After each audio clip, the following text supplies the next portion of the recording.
अब हम बोलेंगे और तुम्हारे पप्पा को भी सुनना पड़ेगा। और पप्पा तुम्हारे बंबई में हो, दिल्ली में तुम्हारे पप्पा को तो हम सुना के आते हैं 13 तारीख से फिर से सुनाने के लिए। कोई गूंगे मुक्के बहरों से पाला नहीं पड़ा है। 30 साल से दिल्ली के अंदर औरंगाबाद का नाम कभी निकला नहीं था। वो 30 साल का हिसाब तुम्हारे भाई ने 1 साल के अंदर ही पूरा कर दिया है। दूसरों का तो पता नहीं, लेकिन यहाँ पर एक गुंडा जरूर है। अगर मेरी शराफत के साथ चलो, कितने दिन बैठेंगे ये, कब तक बैठेंगे? अबे हम रोज नान खलिया खाने वाले लोग हैं, चिट्टी बोटी खाने वाले लोग हैं। अब हम कहाँ तक खींच कर ले जा सकते हैं तुमको तो अंदाजा भी नहीं होगा इसका। मैं बोला तेरा राज है, तेरे राज में इतनी मेहनत करने के बाद तेरे को मंत्री पद नहीं मिल रहा है तो मेरे को हिलाने हे जे इम्तियाज जलीलचा खूपच झालेला आहे। आता आम्ही आमच्या स्टाईलने त्याला उत्तर देऊ। मी म्हटलं तुझी स्टाईल कशी आहे दाखव ना। इसको करता है या मुजरा करता है? अरे क्या पप्पू पेदर समझा क्या हमारा? शहर का नाम औरंगाबाद था।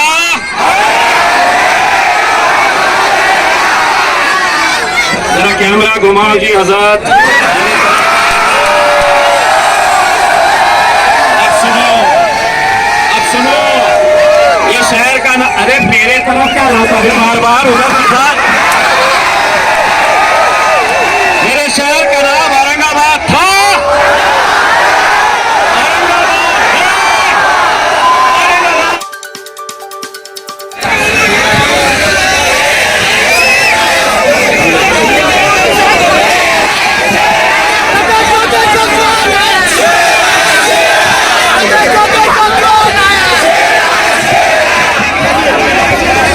चलिए आ गया, जिसको आना था वो आ गया है। अब आप लोग बैठ जाइए।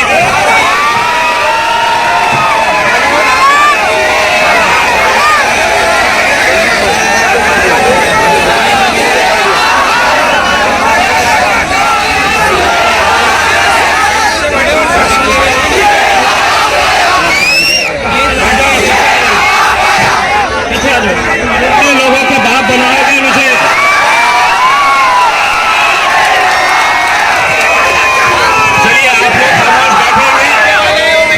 मैं बोलना शुरू करता हूं। कल कुछ लोग पुलिस कमिश्नर के पास गए और उन्होंने ये मांग रखी, बिरयानी नहीं खा सकते।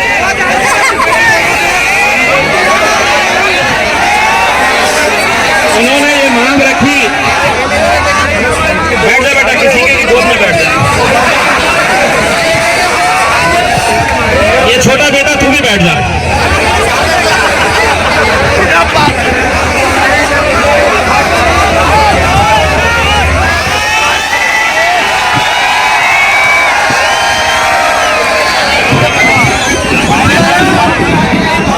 दरअसल मुझे आगे आने की वजह यह है कि कल बैठ जा, तेरा हेयर स्टाइल बहुत अच्छा है बेटा।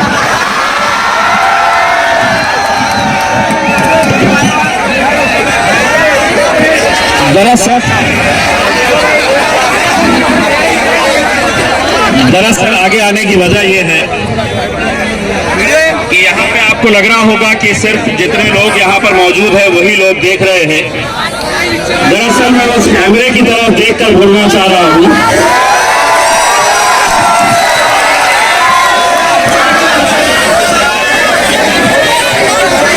क्योंकि कल कुछ लोग पुलिस कमिश्नर के पास गए और उन्होंने ये कहा कि इम्तियाज जलील जो आंदोलन कर रहा है अब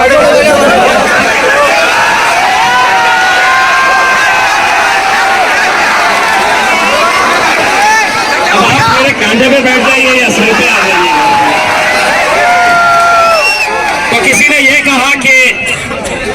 ये जो आंदोलन चल रहा है इसमें बहुत सारे शहर के गुंडे जमा हुए हैं। तो उन्होंने ये मांग करी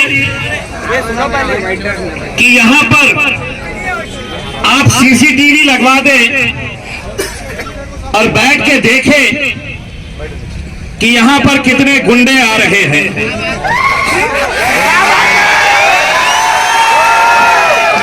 दूसरों का तो पता नहीं, लेकिन यहां पर एक गुंडा जरूर है। अगर मेरी शराफत के साथ खेलेंगे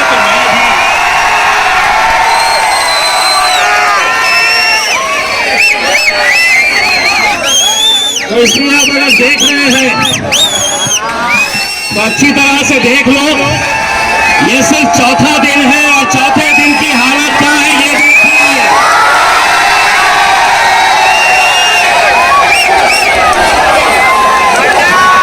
कितने दिन चलने वाला है? मीडिया वाले बार बार मुझसे पूछते हैं कब तक। मैं बोला जब तक सूरज चांद रहेगा।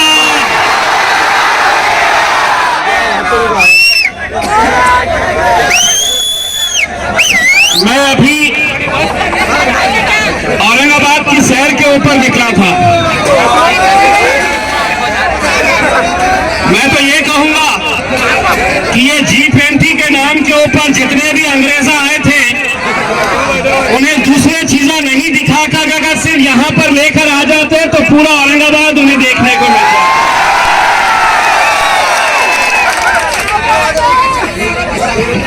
अल्हम्दुलिल्लाह आज ये बड़ी रात के मौके के ऊपर हम लोग यहाँ पर जो इकट्ठा हुए हैं, हम अपनी मांग तो लेकर आए हैं, लेकिन आज की इस मुबारक रात में अगर हम शिद्दत से दुआएं भी करेंगे कि अल्लाह यहाँ पर जितने भी बुजुर्ग नौजवान बच्चे यहाँ पर इकट्ठा हुए हैं, दिन और रात यहाँ पर बैठे हैं, इस यकीन के साथ, इस भरोसे के साथ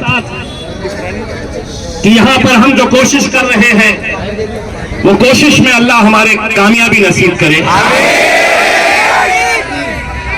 हम जिस नेक नियति के साथ यहाँ पर इकट्ठा हुए हैं उन जालिमों के खिलाफ जो ये समझ रहे हैं कि हम कुछ भी फैसला कर लेंगे और हर शख्स उसे खामोशी से कबूल कर लेगा। मैं दूसरे शहर के बारे में इसलिए नहीं बोल सकता हूँ, मेरे शहर के बारे में इसलिए बोल सकता हूँ कि हम जब ठानते हैं, हम जब मैदान में उतरते हैं तो हम क्या कर सकते हैं ये पूरे हिंदुस्तान ने देखा है और पूरे हिंदुस्तान ने 2014 में देखा है, 2019 के अंदर देखा है।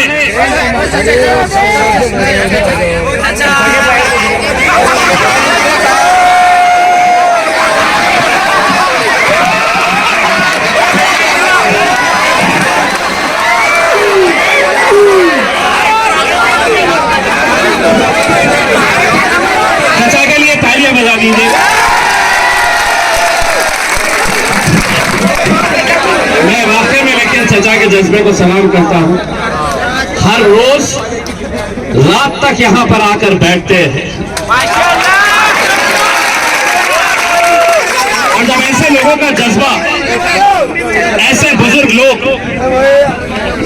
मौलाना मुजीब साहब, मौलाना मुजीबुल्लाह साहब, उनकी तबीयत नासाज होने के बावजूद भी पकड़ के लाना पड़ता है, लेकिन यहाँ पर हर रोज हाजिरी लगा रहे। यहाँ पर नौजवान नारे लगाते हैं, लेकिन मौलाना मुजीब साहब जितनी देर बैठते हैं पब्लिक खामोश बैठा हुआ है तो दुआएं करते बैठते हैं। ये नौजवानों की कोशिश अल्लाह कामयाब करे। अब आपको तो पता है कि लोगों को लग रहा है कि आखिर कितने दिन बैठेंगे ये, कब तक बैठेंगे? अबे हम रोज नान खलिया खाने वाले लोग हैं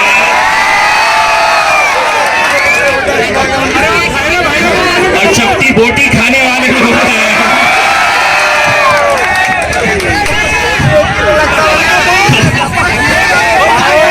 तो हम कहां तक खींच कर ले जा सकते हैं तुमको तो अंदाजा भी नहीं होगा इसका। पूरे के पूरे जितने भी हैं पूरे एक तरफ आ गए और कैसी कैसी बातें आप मीडिया पर भी देख रहे होंगे, YouTube पर भी देख रहे होंगे, WhatsApp पर भी देख रहे होंगे। एक आमदार साहब ने क्या कहा है, मैंने अभी शाम में कहा था, बोले आता आमचा राज आहे या महाराष्ट्रामध्ये आमचा राज्य आहे आणि आम्हाला जे करायचे आहे ते आम्ही करणार। बोला हमारा राज है, हम जो चाहे वो करेंगे। मैं बोला तेरा राज है, तेरे राज में इतनी मेहनत करने के बाद तेरे को मंत्री पद नहीं मिल रहा है तो मेरे को हिलाने के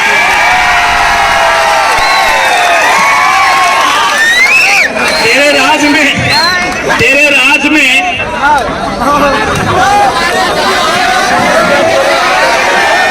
अब इनको भी तालियां बजा दीजिएगा।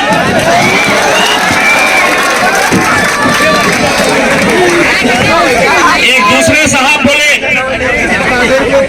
हे जे इम्तियाज जलीलचा खूपच झालेला आहे, आता आम्ही आमच्या स्टाईलने त्याला उत्तर देऊ।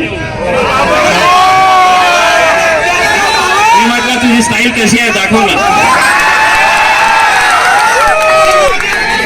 मुझे भी देखना है उसकी स्टाइल कैसे ठुमके लगाता है, डिस्को करता है या मुजरा करता है।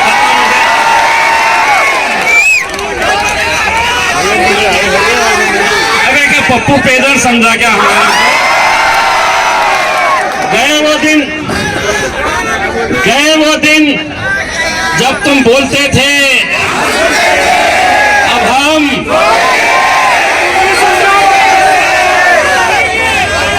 बोलेंगे और तुम्हारे पप्पा वो भी सुनना पड़ेगा। और पप्पा तुम्हारे बंबई में हो, दिल्ली में तुम्हारे पप्पा को तो हम सुना के आते हैं 13 तारीख से फिर से सुनाने के लिए। कोई गूंगे मुक्के बहरों से पाला नहीं पड़ा है। 30 साल से दिल्ली के अंदर औरंगाबाद का नाम कभी निकला नहीं था। वो 30 साल का हिसाब तुम्हारे भाई ने 1 साल के अंदर ही पूरा कर दिया है। बहुत सारे लोग इकट्ठा होकर ये कह रहे हैं, यहाँ पर पोस्टर जलाया गया है, टीवी सेंटर चौक के ऊपर हमारा पोस्टर जला रहे हैं, तो दूसरा पोस्टर खींच रहा, बोल रहा नहीं रहने दे, अच्छा बोलता है, अच्छा काम करता है, एक जो फोटो के अंदर मौजूद था जलाते हुए बाद में फोन करा, इम्तियाज भाई मत तर तुलस देना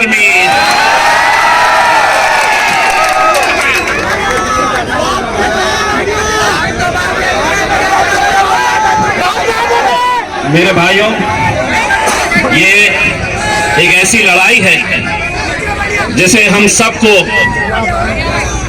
सबको मिलकर लड़नी है।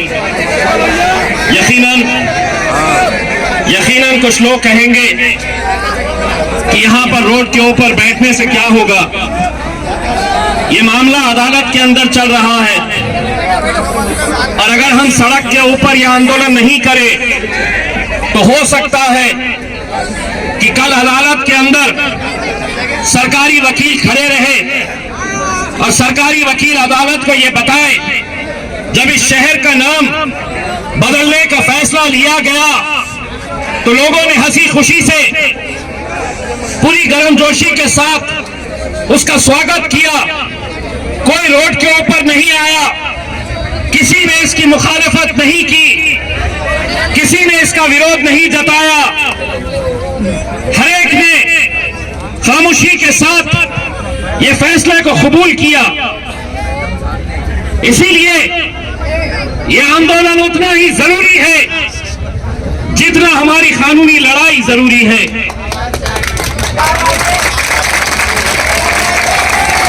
हम अदालत में भी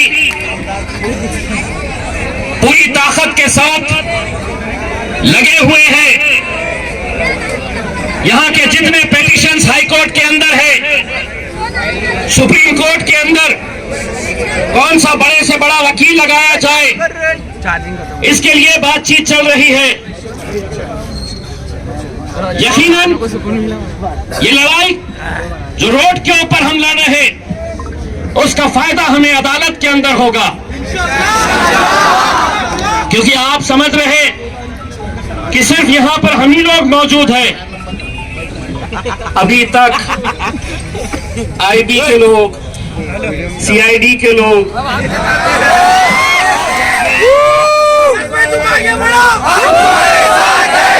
और वहां पे जो बैठ के देख रहे हैं, नहीं हो,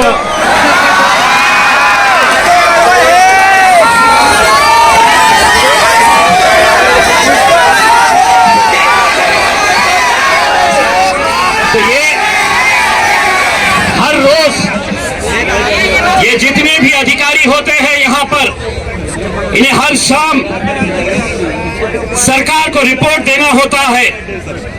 महाराष्ट्र की सरकार के पास रिपोर्ट जाती है, केंद्र सरकार के पास आईबी के जरिए रिपोर्ट जाती है, और अभी भी उनके अधिकारी यहां पर मौजूद हैं। तो मैं उनको आपके जरिए ये बता दूं कि तुम थक जाएंगे यहां पे आते आते, लेकिन हम नारे लगाते लगाते थकेंगे नहीं। यहां पर लड़ते लड़ते हम थकेंगे नहीं। पूरी ताकत के साथ हम आए हैं।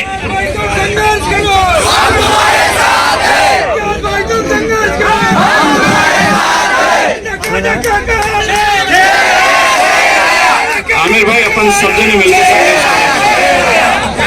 जने मिलकर संघर्ष करेंगे उसमें। हमको ये बताया गया था, जब ये मंडप डाला जा रहा था, तो मुझसे पूछा गया था कि कितने लोग रहेंगे, हर रोज कितने। तो मेरे साथ एक दो लोग जो थे, उन्होंने बता दिए कि साहब डेली 150 लोग रहेंगे। मैंने उसकी तरफ देखकर हंसा और मैंने कहा 150 तो उतने होते हैं, कहीं पर पान खाने के लिए रुक जाओ तो उतने तो वैसे ही जमा हो जाते हैं।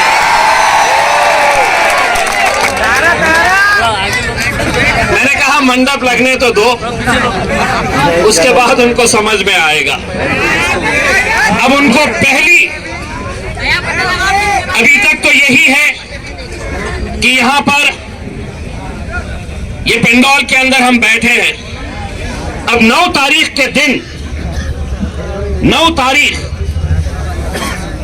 यानी कि 2 दिन के बाद, हम मगरिब की नमाज के बाद यहां पर इकट्ठा होंगे। हर एक के हाथ में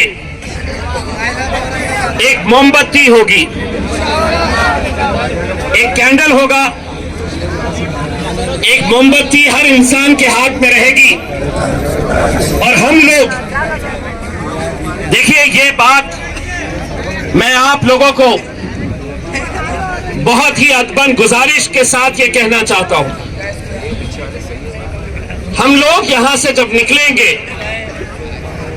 तो एक रैली की शक्ल के अंदर निकलेंगे, और रैली कैसी होगी, तो 2-2 लोग, सिर्फ 2 लोग, उनके पीछे 2 लोग, उनके पीछे 2, ऐसा करते करते होना यह चाहिए कि अगर हमारा सर रैली का अगर भड़कल गेट के ऊपर है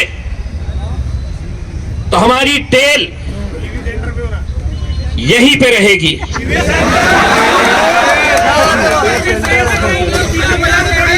कोई हुल्लड़बाजी नहीं, क्योंकि आप उस दिन पूरे हिंदुस्तान को यह दिखाना होगा कि हम भी पूरी डिसिप्लिन के साथ, पूरे अमन के साथ, पूरे शांति के साथ हम लोग एक मकसद के लिए बाहर निकले हैं। हम कोई हुल्लड़बाजी करने के लिए या सड़क के ऊपर हमारी ताकत दिखाने के लिए निकले नहीं हैं। हम लोग शांति के साथ पूरे कैंडल हाथ में लेकर दो की सफों के अंदर हम लोगों को भड़कल गेट के ऊपर जिस शख्स ने इस मुल्क को पिछले 75 सालों से चलाया है, अपने संविधान के जरिए, अपने कॉन्स्टिट्यूशन के जरिए, उस डॉक्टर बाबा साहब अंबेडकर के पुतले के पास हम जाएंगे और वहां से पलटकर हम आएंगे यहां पर।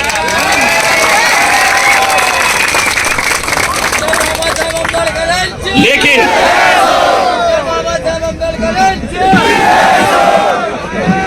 देखिए,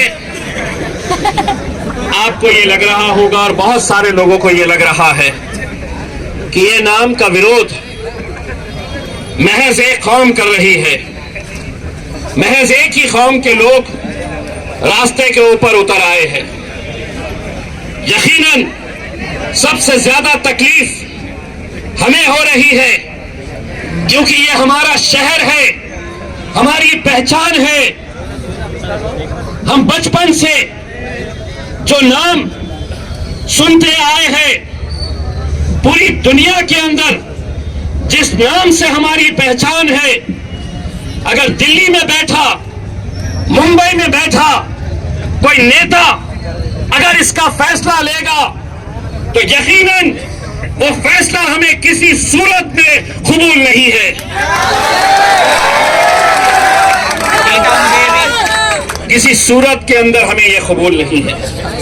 ये लड़ाई हमारी हम जारी रखेंगे। लोगों को लगता है कि फैसला हो गया है, अब क्या होगा? बड़ी बड़ी हुकूमतें घुटने टेक देती है जब वो देखती है कि आवाम की ताकत क्या है। और ये आवाम अगर अपनी ताकत दिखा दे तो यकीनन हुकूमत को भी घुटने टेकने पड़ेंगे। आपने देखा कि हमारे सिख भाइयों ने, हमारे किसानों ने जब पंजाब में, हरियाणा में, दिल्ली की बॉर्डर के ऊपर महीनों तक बैठे थे, उन्हें भी लोग मायूस करते थे कि नहीं, अब ये फैसले वापस नहीं लिए जा सकते। सलाम करते हैं हम हमारी मां और बहनों का। जब सीए एनआरसी की बात आई तो महीनों तक हमारी माएं और बहनें शाहीन बाग के अंदर डटी रही तो सरकार को झुकना पड़ा।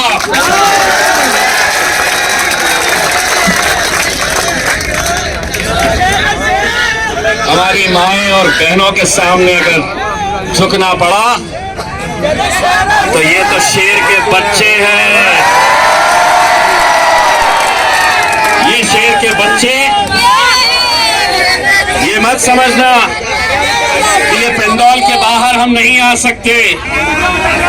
मैंने शाम में बोलते वक्त अपनी तकरीर में ये कहा तो पूरे चैनलों के ऊपर, पूरे अखबारों में, पूरे जितने भी वेबसाइट है हर एक के ऊपर चल रहा है। इम्तियाज जलील ने बोला मैं इतना भी शरीफ नहीं हूं।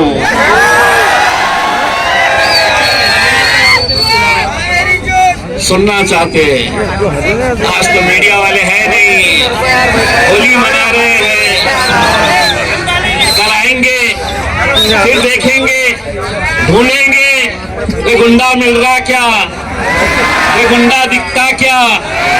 मैं बोलूंगा यहाँ नहीं दिखेगा मेरे सामने। तुम्हें देखना है तो मुझे देख लो, औरंगाबाद समझ में आ जाएगा तुम्हें। समझ में आ जाएगा।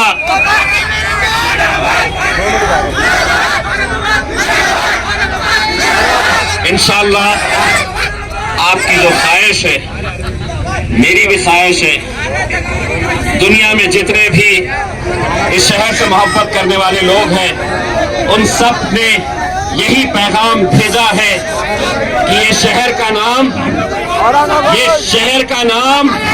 औरंगाबाद था।